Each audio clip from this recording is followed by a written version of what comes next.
Abstain 0. Honorable members, clause 5 is adopted by a majority of the total membership of the House and by a majority of not less than 2/3 of the members of the House present and voting. Clause 6 stands part of the bill. There are 3 amendments. 10 and 11 by Shri Santosh Kumar P. 45 by Shri Binoy Vishwam. Are you moving, sir? Yes, sir. Both of you? Excellent. Amendments moved. I shall first put the amendments moved by Shri Santosh Kumar P to vote. Those in favor will please say aye. Aye. Those against will please say no. No. I think the noes have it. The noes have it. The noes have it. The amendments are negative. I shall now put the amendment moved by Shri Binoy Vishwam to vote. Those in favor will please say aye. Aye. Those against will please say no. No. I think the noes have it. The noes have it. The noes have it. The amendment is negative. I shall now put clause 6 to vote. Those in favor will please say aye. Aye. Those against will please say no. I think the ayes have it. Division. Lobbies are already cleared. Secretary General. Honorable members, I am starting the voting process. The voting time starts now.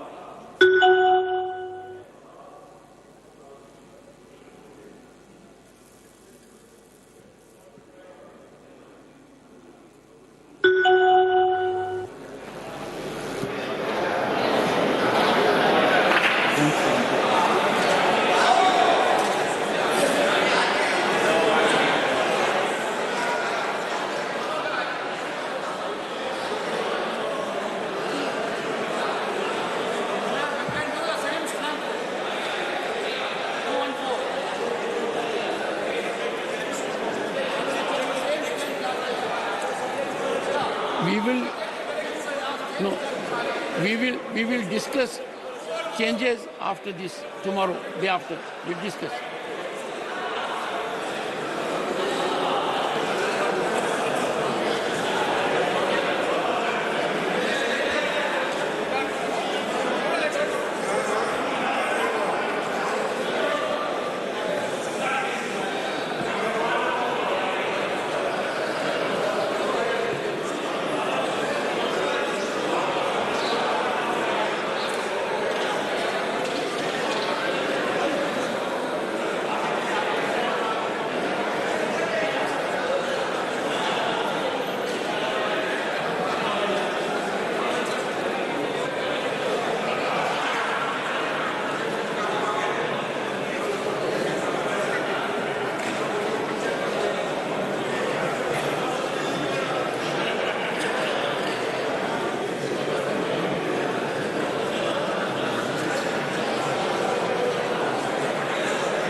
Thank you.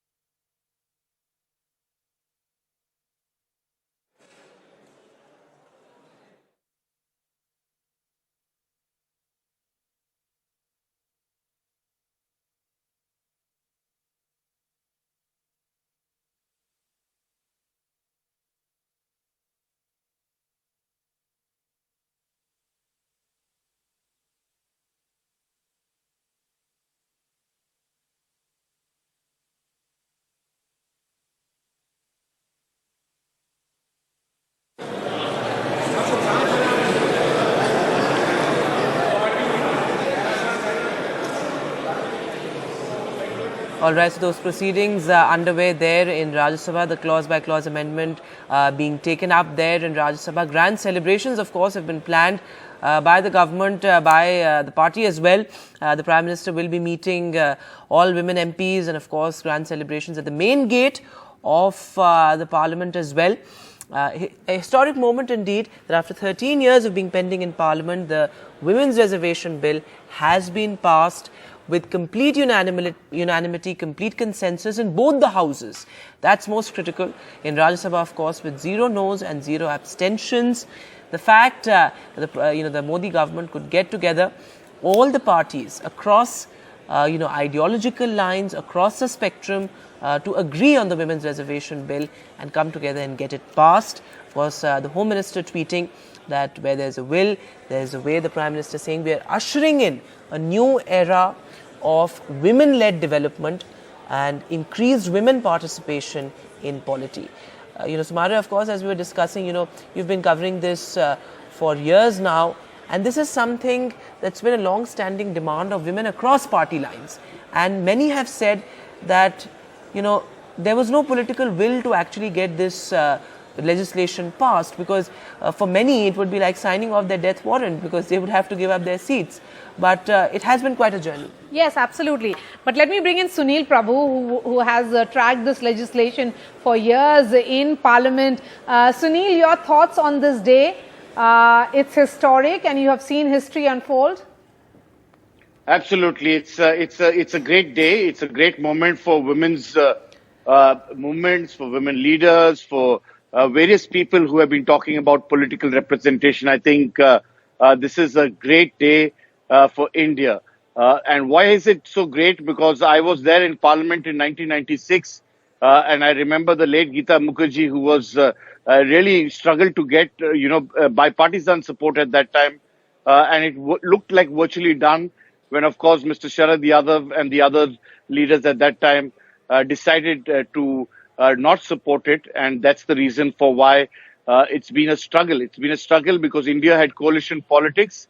And even when in 2010 it was passed in the Rajya Sabha, it was the determination of the then Congress President Sonia Gandhi to get it through, even though Congress co-group members weren't completely unanimously in favor of that decision. Many of us really talk about Mamata Banerjee, but she was also upset with the manner and approach of how that bill was passed in the Rajya Sabha in 2010.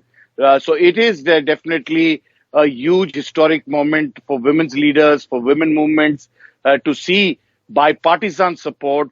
Ultimately, all parties from across the political spectrum have contributed, and I think the Prime Minister set the tone to this morning in the Lok Sabha as well as in the Rajya Sabha, just before it was taken up for passage, that this is clearly an opportune moment. Of course, as we speak, clause by clause, voting is taking place for that entire bill to be accepted. These are protocols that are required for a constitutional amendment, but definitely a huge day for women, and I really feel that a lot passes over time.